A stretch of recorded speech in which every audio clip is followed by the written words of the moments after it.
Hello guys, आज आपण बनवूयात ख्रिसमस स्पेशल प्लम केक। सर्वात आधी अर्धा कप हा ऑरेंज ज्यूस घेऊया, बेरी टाकूया, 2 टेबलस्पून काळे मनुके टाक 2 टेबलस्पून मनुके टाकूया, 2 टेबलस्पून चॉप केलेले बदाम टाकूया, 2 टेबलस्पून काजू टाकूया, 1/4 कप टूटी फ्रुटी टाकूया, 1 टेबलस्पून मगज बी टाकूयात। मिक्स करूया। 3 ते 4 तासासाठी आता आपण हे चांगलं सोक करण्यासाठी ठेवून देऊयात। तुम्ही हे रात्रभरही ठेवू शकता। कॅरेमल करून घेऊया। त्यासाठी आपण अर्धा कप साखर पॅन मध्ये टाकू। ही साखर छान अशीच मेल्ट होऊ देऊया। आधी साखर छान मेल्ट झाली आहे। आता त्यामध्ये थोडं थोडं पाणी टाकूया। पाणी थोडं सावधानतेने टाका। अर्धा कप आपल्याला पाणी टाकायचं। थोडं थोडं करत आपण अर्धा कप पाणी टाकलेलं आहे। आता गॅस बंद करूया आणि हे थंड होण्यासाठी ठेवून देऊया। कुकर मध्ये मीठ टाकून घेतलेलं आहे। आता त्यामध्ये एक रिंग ठेवूया आपण आणि हा कुकर आपण प्रीहीट होण्यासाठी गॅसवर ठेवून देऊ। 1 कप गव्हाचं पीठ टाकूया, 3 टेबलस्पून मिल्क पावडर टाकूया आणि चाळून घेऊया। अर्धा इंच दालचिनी, 2 लवंगा आणि 3 विलायची, थोडंसं जायफळ याची पावडर करून घेतलेली आहे। आता ती यामध्ये आपण टाकून घेऊया। आता केक टिनला तेल लावून घेऊया।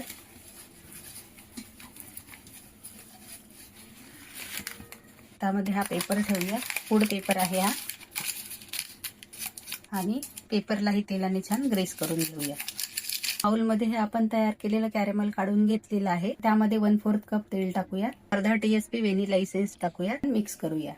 आता ह्यामध्ये चाळून घेतलेलं गव्हाचं पीठ, मिल्क पावडर आणि आपण जी मसाल्याची पावडर केली होती ती टाकून घेऊयात आणि हे मिक्स करूयात। तर त्यामध्ये आपण हे 4-5 तास सोक केलेले ड्रायफ्रूट टाकूया आणि मिक्स करून घेऊया। तर त्यामध्ये 1 टेबलस्पून दूध टाकूया आणि मिक्स करूया। 1 टीस्पून बेकिंग पावडर टाकूया, अर्धा टीस्पून बेकिंग सोडा टाकूया। सोडा आणि बेकिंग पावडर ऍक्टिव्हेट करण्यासाठी 1/2 टीस्पून विनेगर टाकूया आणि हे छान मिक्स करूया। केक टिन मध्ये सर्व मिश्रण आपण काढून घेऊया। मिश्रण टॅप करून घेऊया। थोडं डेकोरेट करूया। त्यासाठी थोडे काजू लावूया, बदाम लावूया, थोडेसे वॉलनट लावूया, थोडे ब्लॅक मनुके टाकूया, थोडे मनुके टाकूया,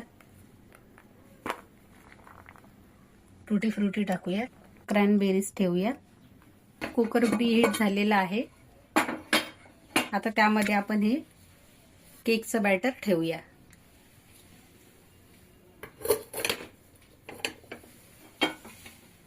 मीडियम फ्लेम वरती हा केक आपण आता 50 ते 55 मिनिटे बेक होऊ देऊ। 55 मिनिट झाली आहे। आता आपण केक बेक झाला का बघूया।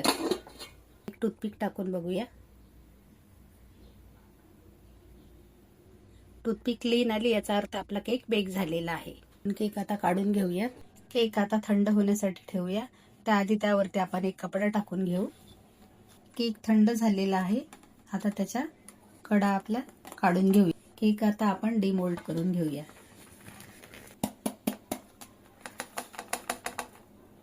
बटर पेपर आपण काढून घेऊया।